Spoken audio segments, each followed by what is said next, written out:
Alright, so in today's video, we're first off gonna go over the finalized set of balance changes for the multiplayer version of StarCraft 2, and secondly, we're also gonna have a look at the new maps that will be added with the new ladder season. I gotta say, I'm really excited for both, so let's go ahead and just jump into it. By the way, if my voice sounds a little bit different, if my face looks a little different, that's because I just woke up like a half hour ago. Anyways, over the past month, we featured two sets of possible changes on the testing tab.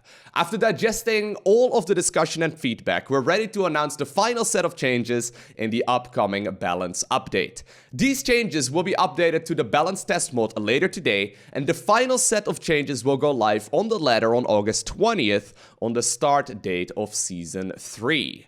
Before we reveal the final set of changes, we'd like to go over some of the changes we decided to not move forward with. First off, the Warp Prism. Warp Prisms no longer start with the Warp Conduit passive ability, and Warp Prisms will take 11 seconds when not near a Warp Gate or Nexus, up from 4. The Gravitic Drive upgrade now has the added functionality of granting Warp Prisms the Warp Conduit passive ability, reducing a warp in time from 11 to 4. We saw a lot of constructive discussion surrounding this proposal, and we believe a change along these lines could have a lot of interesting consequences. However, we felt the impact of this change using these numbers proposed would be too great, especially for a mid-year patch. Secondly, they're also, once again, reverting the change that they were planning for Zealot Charge. Additional impact damage decreased from 8 to 0. After researching Charge, Zealots will still retain the ability to always hit a fleeting target at least once. This change was originally proposed to address multiple concerns, such as the potency of all-ins in PvZ, the frontal pushing power of the Protoss army, especially in PvT, and the overall potential for harassment when used with Warp Prisms. However, after further consideration, we now believe the totality of the remaining changes proposed are sufficient to address these concerns for now. Okay, so what it comes down to is that this is a very conservative patch. There's a couple of really cool changes.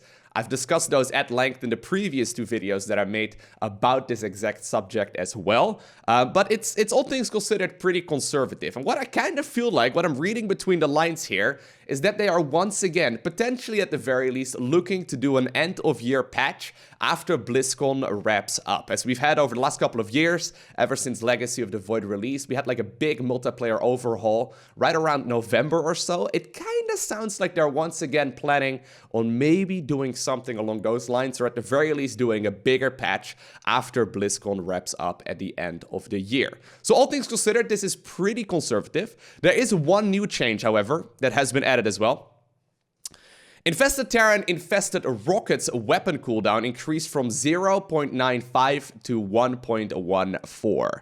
Essentially what it comes down to, and this also goes with the bug fix that they're planning to go live with, is that Infested Terrans will deal significantly less damage. In the last community update, we proposed fixing a bug which allowed infested rockets to ignore armor. This was in lieu of a different proposal from a previous update to decrease infested rockets' attack damage from 14 to 12. Though these two changes are comparable, the bug fix is a much greater hit to the infested rocket's effectiveness against naturally high armored units. And that obviously includes primarily then the carriers as well as the interceptors, and then also the battle cruisers. I think those are the two targets that they're primarily trying to address.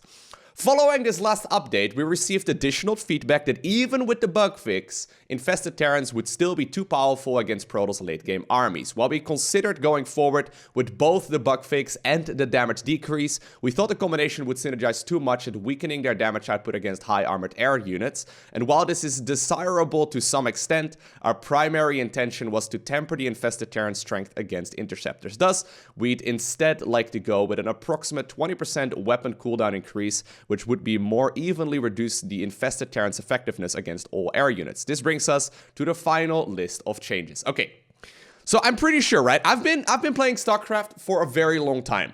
I am pretty sure this is the first set of balance changes where the overwhelming majority of the community is very excited. I mean, obviously, we've had some patches in the past where they've addressed like one significant error, and obviously that got nerfed or buffed or whatever. But this is a pretty significant set of changes, and I think everyone kind of agrees, maybe except for a couple of Protoss players out there, that this is the right call to make. And I'm actually really looking forward to seeing how this is going to play out, obviously on the ladder, but then also in pro games especially. All things considered, I think this is pretty conservative, but let's jump into it. So I've discussed the first one at length here for Terran. Stimpack upgrade research duration decreased from 121 seconds to 100 seconds. I love this one. I think this is very good. This is obviously primarily done with the Terran versus Protoss matchup in mind. Currently, it's very difficult for Terran players to try and deny Protoss players a third base. With this upgrade reduction, they can actually hit them at a time where taking a third base so greedily for Protoss is very difficult to do, so I really like this change. For Protoss, for Terran versus Zerg, this is not going to affect the matchup all too much. There might be some new timing attacks with like 3 Rex openers rather than like a 1-1-1 or a 2-1-1. There might be some 3 Rex openers that could be a potential new start, but honestly, Queens in the early game should be able to deal with that just fine. And 2-1-1, while it's going to be a little bit more powerful, so the 16 Marine drop is going to be a little bit more powerful, it's probably only going to shave maybe 5-10 seconds off of the timing attack, just because that build is primarily limited to the Medivacs and not so much the Stimpack upgrade. So I really like this change. It's primarily to address the Terran versus Protoss matchup. I think 3 Rex openers may very well make a comeback there as well, which I think is really exciting. Secondly, we have this one, and I think this is probably the biggest new addition that might actually turn out to be a little bit too powerful. I've talked about this at length as well in previous videos. But there's a new upgrade called Enhanced Shockwaves. This increases the radius of the Ghost EMP round from 1.5 to 2. Cost is 150. The research time is 79 seconds. Meaning that this is very much so a late game upgrade. Now, I came across this video clip from Nice Username that visually displays what the change actually looks like. I think EMP is one of the most powerful spells in the game. Someone brought up the argument recently that not a lot of people are complaining about EMP because visually it's not as obvious as, like, for example, a Psionic Storm. But for all intents and purposes, right, it's a very, very similar spell.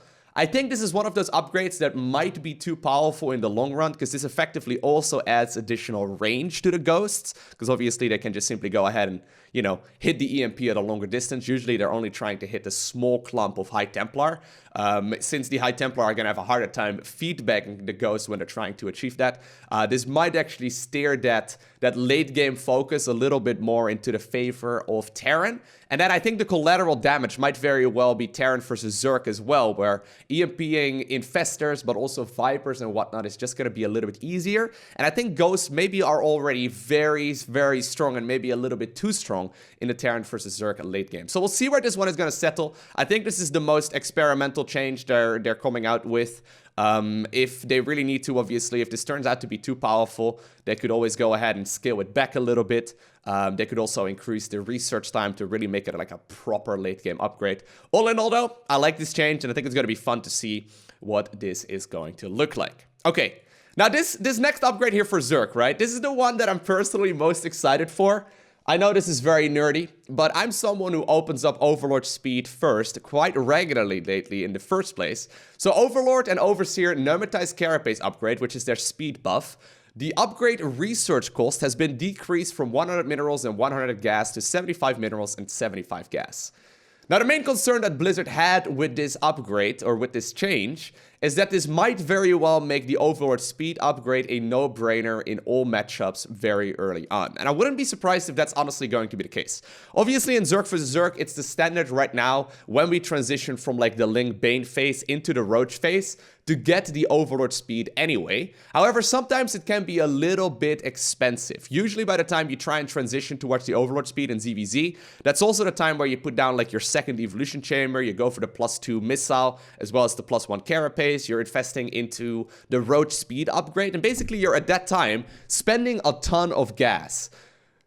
Making it a little bit cheaper at that point in the game, once again, will probably make it a no-brainer, right? So I think for the Zerg, this is a cool change because we're going to see a lot more patrolling Overlords trying to dodge Biles. It's going to allow you a lot more mid-game vision. I really like this change for Zerg vs. Zerg. For Zerg vs. Terran, it's an upgrade that we see quite a bit, especially in like the mid to late game. It can be used, obviously, to deny bases for Terran. I don't see it affecting that matchup all too much, but maybe someone is going to come up with a build where it's going to be like Zergling speed first and then Overlord speed second. Wouldn't be surprised if that's going to be something we will see. Back in the day, there was a build where you would spend your first 100 gas on Zergling speed, second 100 gas on Overlord speed, and then the third 100 gas without ever pulling the drones off of gas on a lair. Maybe that build is going to make a comeback. We'll see. I think the biggest impact, though, is going to be Zerg versus Protoss. So I've seen a bunch of the top-level Zerg players, I'm talking like Raynor, I'm talking Serral as well, who have been going Overlord speed first in that matchup. So they go Hatch Gas Pool, quick third base, and then they go Overlord speed first. If you time it out correctly, you can still finish up Zergling speed before Protoss can get really, really scary. And by going Overlord speed first, you can actually scout if your opponent is going Stargate and get out of there with your Overlords by the time the first Phoenix comes out. So this is a pretty significant change there, and I think this may very well make Overlord speed first the default upgrade for the Zerg versus Protoss matchup. We'll see where this is going to settle. Now, the main downside of going Overlord speed first is that your opponent can open up with double Adepts, and that's sort of like the counter to it, right? Like 2 Gateway Adept is not very common right now, but that might very well make a comeback if a lot of people are starting to go Overlord speed first. So I like this change a lot. I think it's going to affect the early game quite a bit, especially in Zerg versus Protoss, and it might affect the early game in Zerg versus Terran as well. We'll see. Secondly, we have the Infested Terran Infested Rockets weapon cooldown decreased from 0.95 to 1.1 or 1.14, and then a bug fix as well, where they will no longer ignore armor. This means that Infested Terrans, which I think are the late game default right now for Zerg as far as anti-air goes, it's going to make them significantly weaker. I've talked about this quite a bit over at the live stream. I think in general, the Infestor right now is too strong, right? I mean, we don't want to go back to the Wings of Liberty time where we're going Infestor Broodlord as like the late game default. I don't think that's a particularly fun set of units to see too much. And right now it's getting to the point where 20 Infestors is not unheard of, right? We see like 8 Broodlords and then 20 Infestors, and then the rest is just going to be counterattacks and tons of static defense. That's like the ultimate late game army right now for Zerg, and I think the primary reason for that is that Zerg doesn't have that great of a set of anti-air. Now, I definitely agree with nerfing the Infested Terrans. I wonder if this might be a little bit too much. I saw someone post on Reddit that this may very well be, like they did the math, I didn't double check this, but apparently this makes the Infested Terran about 45% weaker against battlecruisers, which is kind of crazy when you think about it. I mean, that's one of the main units you're trying to counter. Obviously, you still have Neural Parasite to deal with them, so it's by no means going to be pointless now to go Infestors in the late game, but it's a very significant nerf. And the same can be said, obviously, for the Zerg versus Protoss late game. Protoss right now in the late game, at least at the pro level, is significantly weaker than Zerg. We have seen very few Protoss players actually successfully beat a top-level Zerg player in the late game. It's just, I don't think anyone's really done it. I mean, I've seen stats recently pull it off, but not in a game where players are pretty much even and the game goes past like 25 minutes, right? Like in those games, at least at the top of the line, it's pretty much always the Zerg player that wins. And this is gonna affect that quite a bit, right? I mean, nerfing the Infested Terran damage in the late game is certainly going to help Protoss quite a bit. And that's gonna also help out quite a bit right here with the Carrier Interceptor build time. If I skip ahead a little bit, so the Carrier Interceptor build time has been decreased from 11 seconds to 9 seconds. Back in the day, this one used to be 6 seconds, I believe, then they nerfed it to 11. Now we're sort of meeting halfway at 9 seconds. I think these 3 changes combined, they're gonna certainly change the Protoss versus Zerg late game quite a bit, and I like it a lot. I'm just wondering, right? If they're planning on doing an end-of-year fix, can we just stop doing this whole Infested Terran nerf situation and just, you know, you can nerf it, I don't care. Can we just add Scourge? I would like that, right? The StarCraft 1 unit Scourge, basically an Air Baneling. That would be so cool. I don't know if that's ever gonna happen, but I feel like that would certainly help out a lot with this, like, trying to figure out the Zerg anti-air shenanigans, because Hydralisk are not that good at anti-air, Corruptors are decent at anti-air, but relatively easy counterable, and really Infested Terrans are like the most reliable tool, other than obviously hitting the Neural Parasites on these units. You can nerf the Infestor into the ground, okay, if I can get Scourge, that would be pretty sweet. That would be pretty sweet. We'll see if that's ever gonna be a thing. And then the last part right here for Protoss, and these are relatively conservative, considering what they were looking at. The War Prism cost increased from 200 to 250. That's going to make timing attacks quite a little bit weaker. I mean, it's going to slow down everything just a tad. certainly will be very noticeable. But obviously not as much as the second one right here. So the Warp Prism pickup range decreased from 6 to 5, making the Prism, from what I consider to be the best unit in the game, maybe, you know, at like second or maybe third place. Probably putting the Queen back in first place position if I would be so honest. But yeah, I've talked about this at length. I think the Warp Prism nerf, very, very reasonable. And then the last one right here is the Nexus strategic cooldown has been increased from 85 to 130 seconds. Yeah, I think all of this makes sense. I think these changes are very good. Really, really liking the direction here. I don't think anyone could really complain about much. I'm a little bit unsure if leaving the Zealot completely untouched is the way to go. I mean, obviously, indirectly, making the Warp Prism a little bit more expensive is going to nerf the Zealots by like, or it's going to nerf it by like half a Zealot, but I'm not convinced that that is going to be enough. They proposed making that, what was it? The charge right here. Yeah, the impact damage is what they called it. They proposed moving that from 8 damage to 0. What about meeting halfway? What about removing, or not removing it rather, but going from 8 to 4? I feel like that would be quite reasonable and not too impactful. I wouldn't mind seeing that. But other than that, gotta say, I really, really like this set of changes.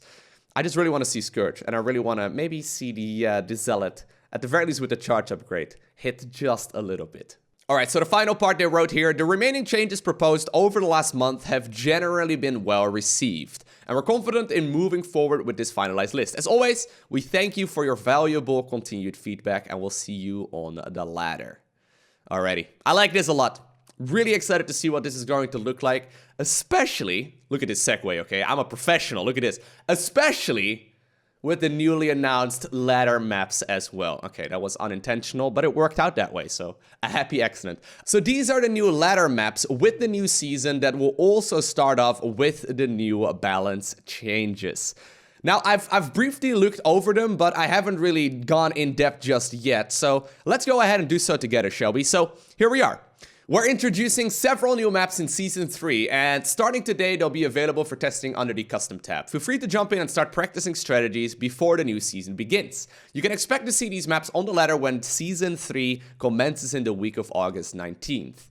We encourage you to click on the images below to see detailed views of them in all their glory. And of course, I'm going to link both of these articles down below in the comment section in case you want to go ahead and have a look yourself as well. Now, once again, guys, the general consensus on all of these maps is very, very positive. I mean, I've seen some people complaining.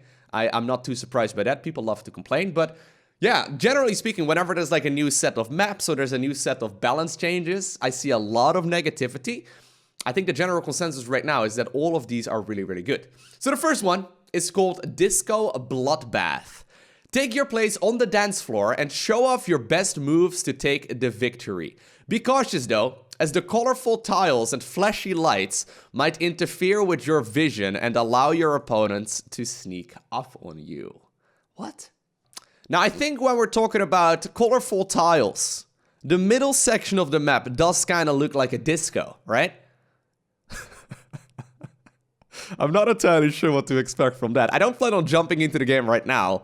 I'll let myself get surprised by the time we get to the actual ladder season. And obviously, I will be streaming the game a ton when the new season releases as well. So make sure to hit me up with the follow button over at twitch.tv/LowkoTV. But let's go ahead and have a look. I always like it when they show like little indicators on the map that indicate where we actually spawn. But the main bases are certainly the ones that are outlined right here in purple. The ones in the bottom left-hand corner and the top right just don't make a lot of sense. Let us go ahead and have a look at the layout. So this is the main base right over here, natural right over here, and then I guess you have two different places rather to take your third base. One is going to be right outside of the natural, and then the one right over here is going to be on the high ground. Looks like there are some rocks right over on that area too. Now, I look at these maps primarily as a Zerg player just because that's the race that I play the most. I immediately see siege tanks sieging right behind these rocks and then marines dropping behind it, right? So you can get into a really powerful position, although obviously there's still going to be some room for surrounds in that area too. The advantage of taking this as your third base seems to be that you're going to have an easy access right here to the fourth as well. There's some cool high grounds over here as well in general, and I gotta say, this looks like a pretty straightforward, fun map. Really cool tile set. I haven't seen this this layout, I suppose, this graphical layout very often yet. It's gonna be nice and colorful, but my first impression right here certainly is positive. It doesn't look like the rush distance here from natural to natural is particularly short, so that shouldn't really make it a map where we see too much cheese. Obviously, that's one of those things that only time will tell. Generally speaking, we see a lot more cheese on maps where Protoss and Terran players have a hard time to take a third. I think on this map, it's very reasonable, right? I mean, you can certainly go ahead and wall this little area in right over here, or maybe make it, you know, defensible with a couple of units. And then if you position the rest of your army right between the natural and the third base, I think that's a pretty reasonable way of expanding. Siege tanks should have a pretty easy time as well. There's gonna be, yeah, some beautiful siege tanks positioned right here in that little corner of the main base where you can certainly go ahead and defend a lot of the incoming assault. Yeah, first impressions of this map, it looks really good. The second one, it's got a badass name. Femoral L II, a series of small bridges and ramps aid in defense and emphasize positional awareness. Destroy the rocks to open up larger, unobstructed attack paths across the higher ground. Alright, so this one is the more standard, the more green, lush forest kind of tile set. I always like that. It's important though to have some variety, right? I mean, we have to have some distinct maps, especially the last few seasons have been very, very good. By the way, all of these maps are from the Team Liquid map contest number 12. The TLMC 13 is currently ongoing, but these, I believe all of them at the very least, are from TLMC number 12. And that means that they have been already thoroughly tested by a lot of pro gamers, and people have been voting on them for a little while. It's not like Blizzard just came up with those out of thin air. These have been maps that have already been practiced quite a bit, so I'm assuming all of the little bugs and whatnot are going to be fixed. Some of the bugs that we sometimes see, for example, or I wouldn't call them bugs, but maybe map maker mistakes, is not creating chokes that are close enough right here. So right here in the natural, I think this is going to be a standard choke that will be wall-offable. That's a word. With three by three structures. Very important, because otherwise Protoss and Terran players have a hard time ever really transitioning to watch the mid-game. The third base, though, it seems to be a little far away, right? So if this is the main and that is the main, it's going to be main natural. You only really have one third base to take. Technically, you could go for that one, but that one's even further away. If you're forced to take this as your third, the fourth is going to be pretty self-explanatory as well. It looks like you pretty much then always expand away from your opponent unless you knock down these rocks. So this is maybe a map where we will see a little bit more cheese just because of the fact that the third base is going to be harder to take. Looks like the rush distance, though, from natural to natural is actually quite curious, right? So rush distance from natural to natural, it's not that long, right? You can just go straight through the center of the map, and other than that, you have these big flanks that you can make use of as well. However, if you destroy these debris right over here, right, these rocks, that will open up a lot of additional attack paths in the mid to late game as well. So since you're basically forced to take this as your third base, knocking these two sets of rocks down later on is going to open up a ton of additional attack paths towards 4th, 5th, and then also 6th bases. Yeah, I like this. Looks really good. I'm just a little bit worried about the distance here from natural to third, and then also the potential short rush distance right here on the map, because it looks like you can make your way towards your opponent natural in just about, I don't know, 15, 20 seconds or so. Okay, the third one is called Triton L II. This map features a mixture of bases on high and low grounds set in a frozen outpost. A Zelnaga watchtower in the center of the map gives vision of important attack routes. Bundle up! I like the action sound, or the actionable words right there at the end, right? Bundle up! It's like, okay, I guess. Once again, a completely different tile set. Very important, right? I like those unique map characteristics. Makes it very easy to differentiate themselves. So we have main bases in the corners once again. Top left, bottom right. Main base, natural, and then it looks like you have actually 3 different locations for a third. I'd be surprised if you take this as your third base, but it is a high ground, so if you're a Terran player and you get a planetary up there, it's actually a very strong siegeable location, because if that's the case, you can quite easily make your way across the map as well. Cool, very nice. Yeah, I'm a big fan of maps where you can choose your own adventure, you know? You can change the dynamic of the game entirely. So if you take this as your third or that as your third, you're expanding towards your opponent, basically making it a more, or maybe a little bit less so if you take this one, but a more aggressive position in the game. Whereas if you expand, I guess, horizontally, right? You're gonna have safer bases, but obviously that does open up the opportunity for your opponent to attack from the high ground. I mean, once again, if you set siege tanks up on this high ground and then you push down below, there's going to be some really cool moments as well where you can certainly get some value. Once again, large enough main base here to put down enough structures. That's very important for Terran and for Protoss. A couple of different attack paths through the corners of the map as well. A lot of bushes here hiding. And then there's one big watchtower. Now, I'm never a big fan of watchtowers unless they're executed properly. I think these... I mean, some watchtowers have more vision, right? But I think they're probably gonna show about the majority of the rocks here in the center, so you can see if your opponent is gonna be attacking. So if you're a Zerg player, right, and you're gonna play this map, you have about 0 reason not to have that watchtower. It seems like an absolutely critical one. Looks like a good map, though, once again. All right, so there's 2 more. Now, there's also some new 2v2 and 3v3 and 4v4 maps. I don't really have a lot of experience in team games, so I'm not gonna look at those. I don't think they're... you know, that necessary when it comes to a competitive mindset, right? Like a lot of those maps are going to be pretty self-explanatory, and I'm not too experienced playing 2v2s and team games in general myself. But first off, we have Winter's Gate LE. So Winter's... Ooh, Gale... No, that's a little typo right there. Winter's Gate is a smaller map with a direct route between the high ground third base locations. However, inhibitor zone generators... Ooh... are placed along the way to slow down any units that go past them. Be cautious of the path you choose. Okay, so obviously right now, we do have inhibitor zones as well on one of our maps on Turbo Cruise 84, right?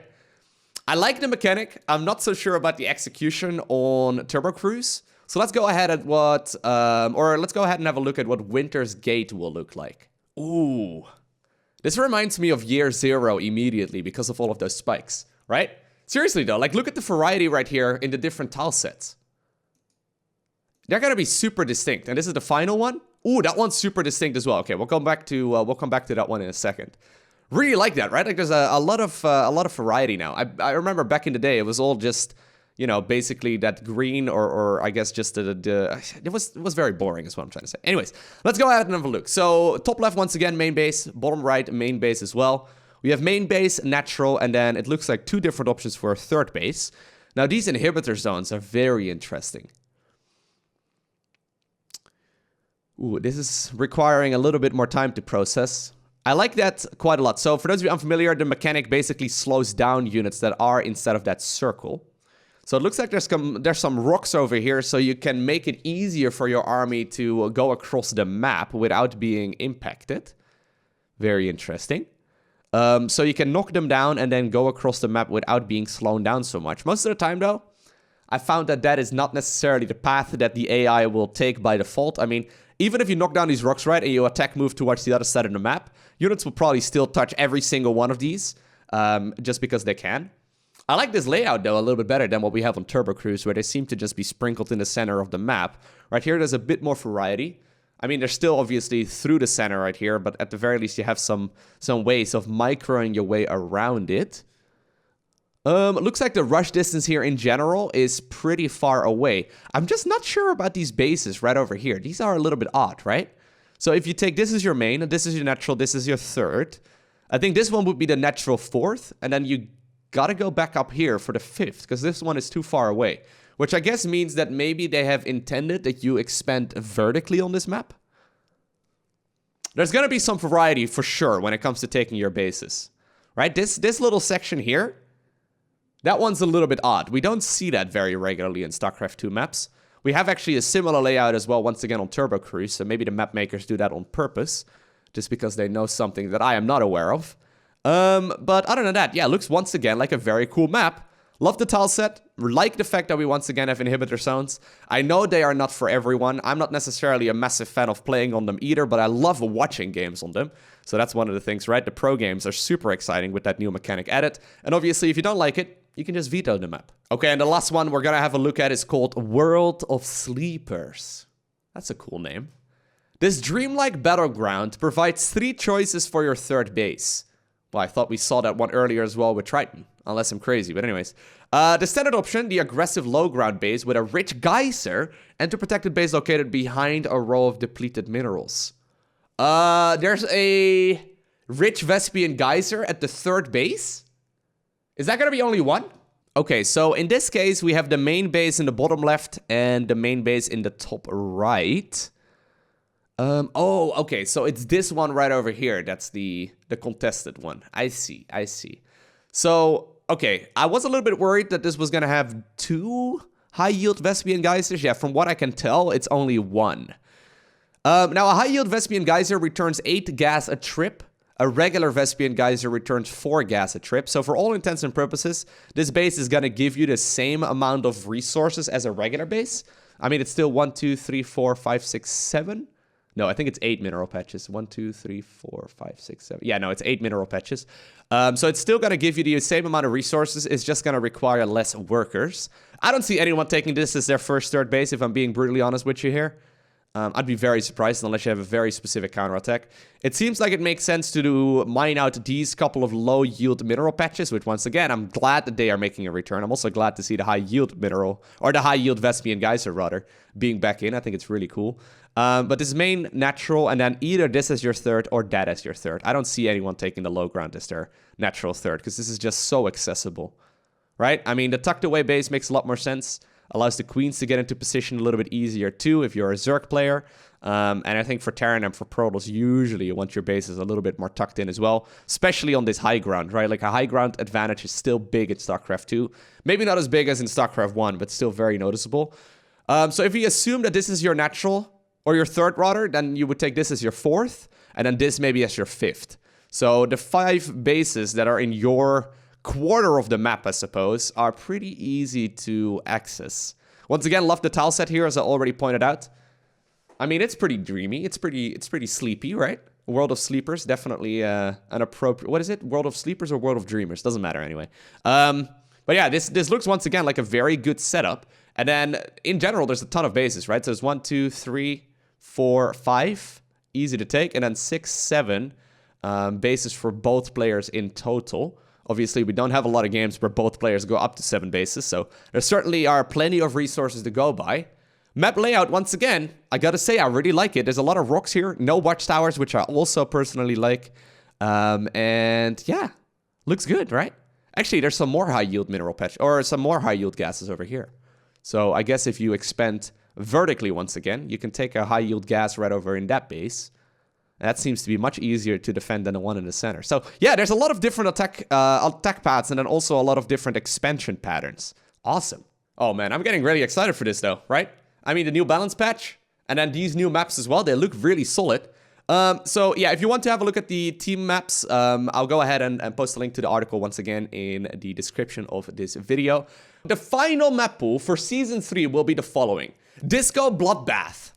Can't wait for the commentators at WCS events, especially Pig, to call this one Disco Bloodbath. Bloodbath in general is a great word. We have Ephemeron, I'm not entirely sure how to pronounce that. Seemed like a good map. Triton, Winter's Gate, World of Sleepers, and then Acropolis and Thunderbird, 2 maps that are in the current map pool. And by the way, before anyone asks in the comment section, LE stands for Ladder Edition. So what that means, I've made a bit of a list, right? So the maps that are being removed are the following. New Repugnancy, Kairos Junction, Cyber Forest, King's Cove, and Turbo Cruise 84. Those are the maps that will be removed. Most of those have been around for a little while, especially Kairos, and then New Repugnancy, and actually Cyber Forest and King's Cove as well. So I guess only Turbo Cruise got 1 season. If I'm not mistaken, the other ones are all at least 2 seasons old. But yeah, I'm looking forward to this. It looks like a really good set of changes. I think the balance changes are looking really exciting as well. Not a lot of complaints here from my side. Let me know what your thoughts are down below in the comments section of this video. I would love to know. If you're new here, make sure you hit that like button down below. I always ask this at the end of the video because it helps me out with the YouTube algorithm. It's one of the easiest ways of showing your support, because if you hit like, it might very well show this video to other people that may be not familiar with StarCraft 2, and maybe they will start playing and watching StarCraft as well, which I think would be awesome. And if you're really enjoying these videos as well, consider hitting that subscribe button if you enjoy it. I mean, you don't have to, but that way you get notifications as soon as I upload more once again. Other than that, I want to thank you very much so for watching. Have an amazing day. Do not forget to smile, alright? And I will see you once again in the next one.